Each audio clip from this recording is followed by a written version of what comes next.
राधे राधे भक्तों। आज हम बात करेंगे ऐसे महान व्यक्ति की जिन्होंने भक्ति और चमत्कारों से सबके मन में एक जगह बना ली है। कहीं लोग इन्हें चमत्कारी बाबा के नाम से भी जानते हैं, तो कहीं लोग इन्हें जादुई बाबा के नाम से भी संबोधित करते हैं। आप सब सही समझ रहे हो। मैं बात कर रही हूँ नीम करोली बाबा की। क्या आप जानते हैं बाबा का नाम नीम करोली बाबा कैसे पड़ा? इसके पीछे भी एक खास घटना है। आइए जानते हैं। हुआ ऐसा कि एक दिन जब बाबा ट्रेन में सफ़र कर रहे थे, लेकिन उनके पास टिकट नहीं थी, जिस कारण टीटी अफसर ने उन्हें पकड़ लिया। बिना टिकट होने के कारण अफसर ने उन्हें अगले स्टेशन पर उतरने को कहा। स्टेशन के पास के गांव को नीम करोली के नाम से जाना जाता है। बाबा को गाड़ी से उतार दिया गया और ऑफिसर ने ड्राइवर से गाड़ी चलाने का आदेश दिया। बाबा वहां से कहीं नहीं गए। उन्होंने ट्रेन के पास ही एक चिमटा धरती पर लगाया और वहीं बैठ गए। चालक ने बहुत प्रयास किया, लेकिन ट्रेन आगे चलने का नाम ही नहीं ले रही थी। तभी गाड़ी में बैठे सभी लोगों ने कहा, ये बाबा का प्रकोप है। उन्हें गाड़ी से उतार देने के कारण ही गाड़ी नहीं चल रही है। तभी वहाँ बड़े ऑफिसर, जो कि बाबा से परिचित थे, उन्होंने बाबा से क्षमा मांगी और ड्राइवर और टिकट चेकर दोनों को बाबा से माफ़ी मांगने को कहा। सबने मिलकर बाबा को मनाया और उनसे माफ़ी मांगी। माफ़ी मांगने के बाद बाबा को सम्मानपूर्वक ट्रेन पर बिठा दिया गया, लेकिन उन्होंने ये शर्त रखी कि इस जगह पर स्टेशन बनाया जाएगा, जिससे वहाँ के लोग आने के लिए मीलों दूर से चलकर आते थे, तब जाकर ट्रेन में बैठ पाते थे। उन्होंने बाबा से वादा किया और वहाँ पर नीम करोली नाम का स्टेशन बन गया। यहीं से बाबा की चमत्कारी कहानियाँ प्रसिद्ध हो गई और इस स्थान से पूरी दुनिया में बाबा का नाम नीम करोली बाबा के नाम से जाना जाने लगा।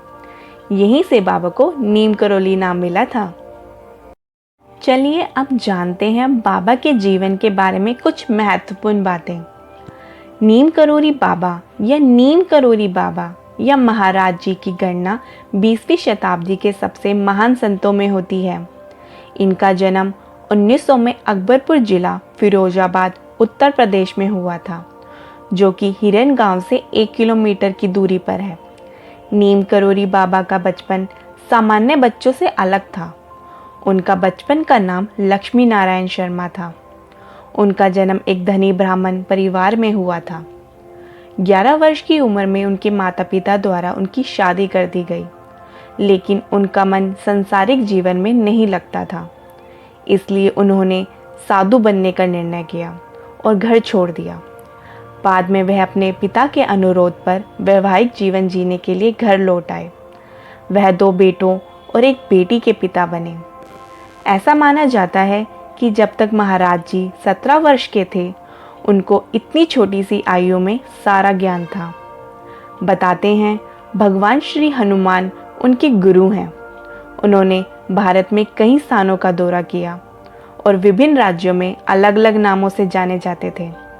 गंजम में माँ तारिणी शक्तिपीठ की यात्रा के दौरान वहाँ के स्थानीय लोग उन्हें हनुमान जी चमत्कारी बाबा के नाम से संबोधित किया करते थे।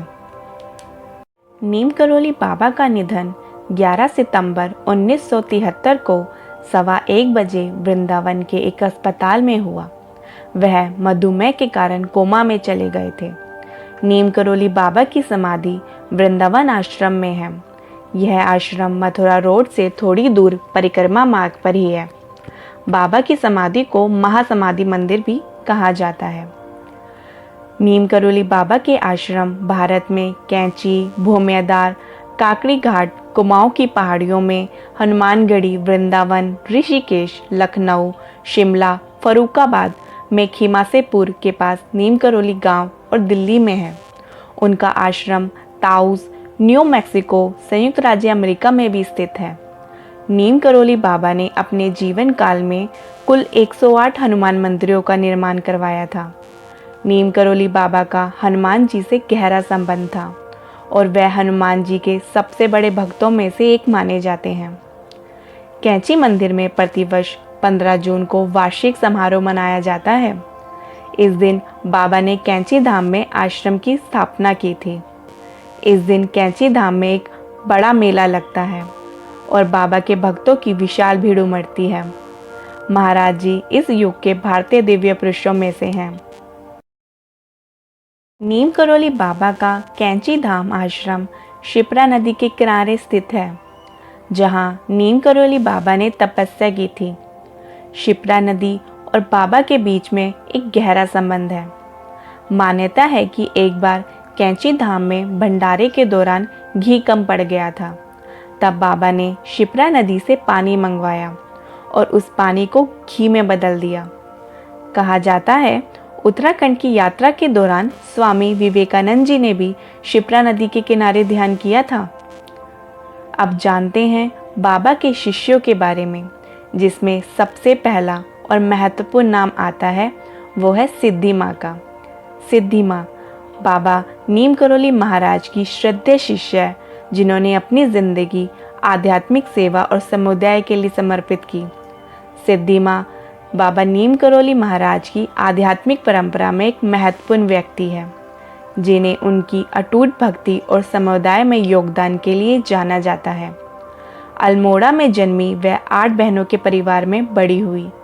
सिद्धि माँ ने तुलाराम शाह से विवाह किया, जो बाबा नीम करोली के समर्पित भक्त थे। अपने पति की मृत्यु के बाद उन्होंने बाबा की सेवा करने की गहरी प्रतिबद्धता की और पूरी तरह से आध्यात्मिक साधनों को समर्पित कर दिया। अगर आपको नीम करोली बाबा और उनके शिष्यों के बारे में और अधिक जानकारी चाहिए तो हमें कमेंट में ज़रूर बताइए। जय श्री राम, राधे राधे।